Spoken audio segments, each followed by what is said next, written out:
Halo semua, kembali lagi bersama saya Griselda Taniatinu. Di video kali ini saya ingin membahas mengenai multimedia. Sejarah multimedia. Istilah multimedia berawal dari teater, bukan komputer. Pertunjukan yang memanfaatkan lebih dari satu medium seringkali disebut pertunjukan multimedia.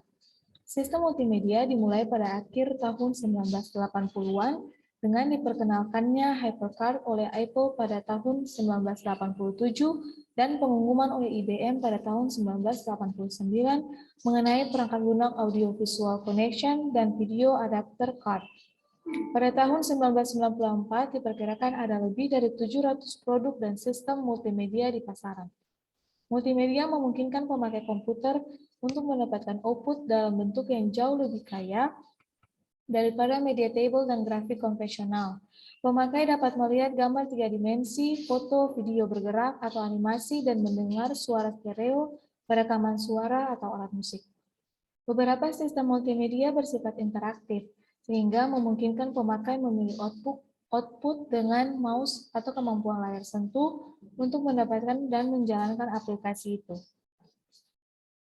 Pengertian multimedia. Pengertian multimedia menurut para ahli yang pertama menurut McCormick, di mana multimedia adalah kombinasi 3 elemen, suara, gambar, dan teks.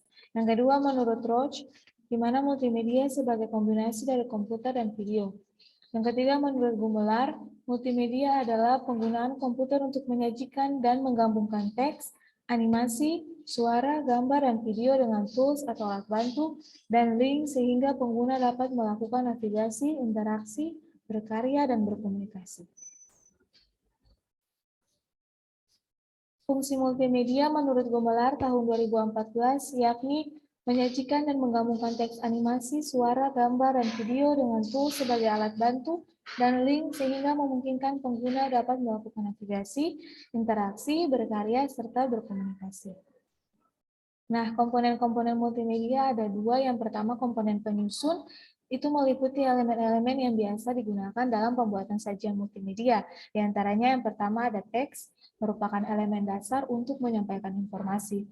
Memiliki berbagai jenis dan bentuk tulisan yang bisa memberi daya tarik dan penyampaian informasi.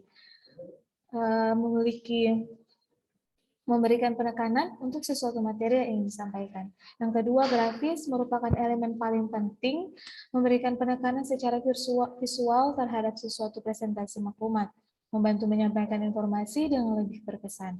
Kemudian yang ketiga ada audio, di mana audio ini membantu menyampaikan informasi dengan lebih efektif, misalnya penggunaan suara latar atau pesan audio khusus.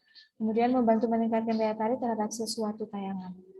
Yang keempat, video, di mana video menyediakan metode penyaluran informasi yang amat menarik dan hidup, merupakan elemen atau media yang sangat dinamis dan efektif dalam menyampaikan informasi. Yang kelima, ada animasi, berperan sebagai penarik pada sebuah presentasi dan sangat membantu dalam menjelaskan suatu konsep yang kompleks dengan mudah. Yang kedua, ada komponen pengoperasian, di mana komponen pengoperasian ini merupakan perangkat yang dipakai dalam membuat, mengontrol, memutar, dan menampilkan karya multimedia. Di antaranya komputer, software, layar multimedia, speaker, jaringan, internet, cakram CD, DVD, dan sebagainya. Jenis-jenis multimedia yang pertama ada multimedia interaktif, adalah jenis multimedia yang memungkinkan pengguna dapat mengontrol komponen-komponen di dalamnya. Tipe ini lebih mengutamakan personalisasi multimedia sehingga keinginan penggunanya. Yang kedua, multimedia hiperaktif merupakan jenis komunikasi multimedia yang memanfaatkan hubungan antara setiap komponen multimedia. Sifatnya juga interaktif, sehingga pengguna dapat memilih asupan informasi sesuai selera melalui tautan yang tersedia. Yang ketiga, multimedia linear adalah jenis multimedia yang bersifat tidak interaktif. Artinya pengguna hanya bisa menikmati sajian informasi secara linear tanpa memiliki kesempatan untuk mengontrolnya sendiri. Jenis aplikasi multimedia yang pertama ada media player, yang kedua ada editor gambar, yang ketiga ada audio atau video editor, yang keempat ada grafik atau penampil gambar, yang kelima animasi, yang keenam grafik 3D. Sekian materi yang saya bawakan, terima kasih.